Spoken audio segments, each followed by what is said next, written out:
Olá a todos! Hoje venho tentar responder à seguinte pergunta: pode um abusador emocional mudar? Muitas vezes a pessoa que é vítima de violência depara-se com a seguinte pergunta, com o seguinte dilema. Então, e se eu terminar esta relação, até que ponto é que há, por exemplo, o risco de ele ou ela iniciar uma outra relação com outra pessoa e nessa relação correr tudo bem? Até que ponto é que o abusador pode iniciar uma nova relação e ter comportamentos normais, isto é, deixar de praticar a violência emocional a partir do momento em que troque de parceiro ou de parceira?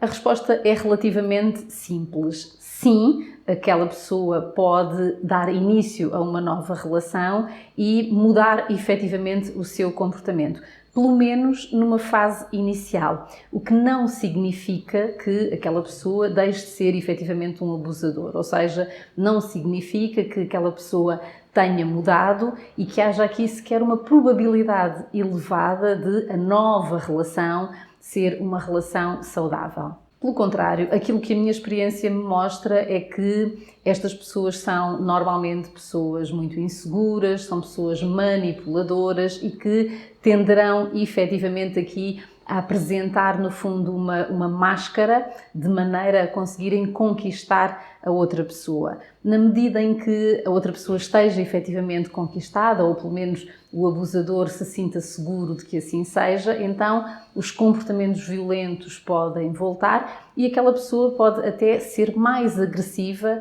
do que alguma vez foi noutras relações. A verdade é que para que uma pessoa exerça de forma continuada sobre a outra comportamentos abusivos, é preciso que alguma coisa esteja de facto errada. De uma maneira geral, estas são pessoas que têm muita dificuldade em empatizar com os sentimentos dos outros, estão demasiado centradas nas suas próprias necessidades e há normalmente também aqui um sistema de valores que está doente, há falhas de caráter sérias. Em alguns casos, nós estamos na presença de uma perturbação de personalidade, nomeadamente a perturbação narcísica da personalidade, a perturbação da personalidade borderline ou a perturbação da personalidade antissocial. De uma forma ou de outra, eu creio que é fácil adivinhar que se trata efetivamente de pessoas com muita dificuldade em reconhecer e dar importância aos sentimentos dos outros, pelo que as mudanças a acontecer são mudanças raras, em primeiro lugar, é fundamental reconhecer isso, e nos casos em que a pessoa é capaz de mudar, há sempre a necessidade de haver aqui muito tempo envolvido e muito esforço envolvido.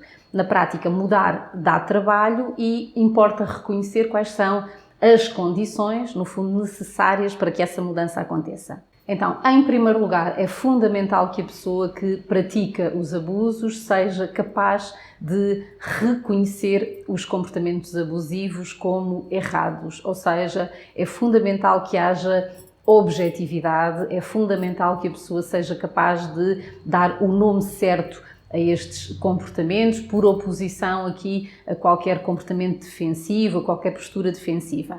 Em terapia, por exemplo, eu convido os casais nestas circunstâncias a fazerem a dois uma lista dos comportamentos a eliminar na relação. Na prática, os membros do casal são convidados a fazer, no fundo, uma lista de todos os comportamentos abusivos. Se não houver da parte do abusador a capacidade para fazer esse reconhecimento, um a um, item a item, é praticamente impossível que haja aqui qualquer compromisso com a mudança. Em segundo lugar, é fundamental que a pessoa que pratica os abusos seja capaz de assumir a inteira responsabilidade pelos comportamentos abusivos. Isto é, de forma nenhuma pode acontecer que, neste caso, o abusador responsabilize a vítima pela aquela ocorrência. Isto é, aquilo que não pode acontecer é haver comentários do género: mas eu só fiz isto porque ele ou ela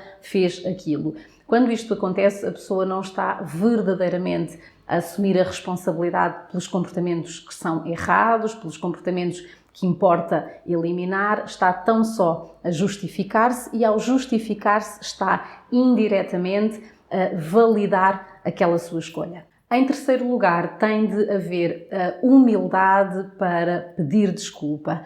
Tem de haver aqui uma demonstração clara, genuína, de remorso. Remorso pelo dano causado. Isto é, como é fácil de adivinhar, um processo que envolve efetivamente muito trabalho e algum tempo. Ninguém passa a ser uma pessoa mais empática com um estalar de dedos, mas na medida em que a pessoa que pratica os abusos, no fundo, se recuse a assumir aqui esta postura humilde, se recuse a mostrar interesse pelos danos que causou no outro e se mantenha muito centrado ou muito centrada em si mesmo ou em si mesma, insisto, muito provavelmente não haverá compromisso com qualquer mudança. Pode haver muita aflição, pode haver aflição genuína, sobretudo na medida em que a pessoa que pratica os abusos tenha medo de perder a outra pessoa e se dê conta, no fundo, de que uma ruptura esteja na iminência de acontecer. Aquilo que eu dizia é que essa aflição pode ser genuína, o compromisso com a mudança é uma coisa completamente diferente.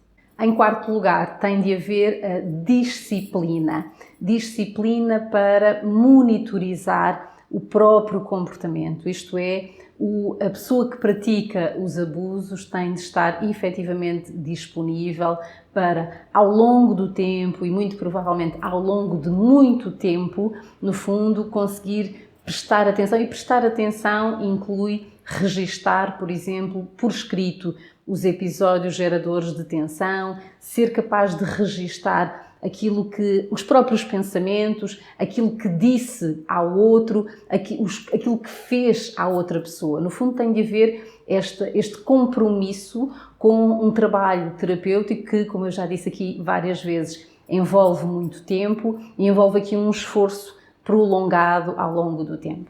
Finalmente, também tem de haver motivação. Pode haver tudo aquilo que eu disse antes, na prática, se a pessoa que pratica os abusos não se sentir genuinamente motivada, se não for capaz de dizer a si mesma e à outra pessoa que é capaz de fazer rigorosamente tudo o que estiver ao seu alcance para mudar, se não houver essa genuína motivação, muito dificilmente haverá aqui qualquer compromisso com mudanças sólidas. Na prática, aquilo que eu verifico aqui no consultório é que essa motivação tende a surgir apenas na medida em que o abusador se dê conta de que já não é possível manter tudo na mesma, ou seja, na medida em que a pessoa que pratica os abusos se dê conta de que há um risco sério de haver uma ruptura, há um risco sério perder muitas vezes não só o companheiro ou a companheira, mas a família toda e, portanto, é muitas vezes, no fundo, essa necessidade, a necessidade de manter a família unida, o medo da perda que faz com que a pessoa efetivamente se automotive, se sinta suficientemente motivada para um processo que é difícil e que pode demorar algum tempo.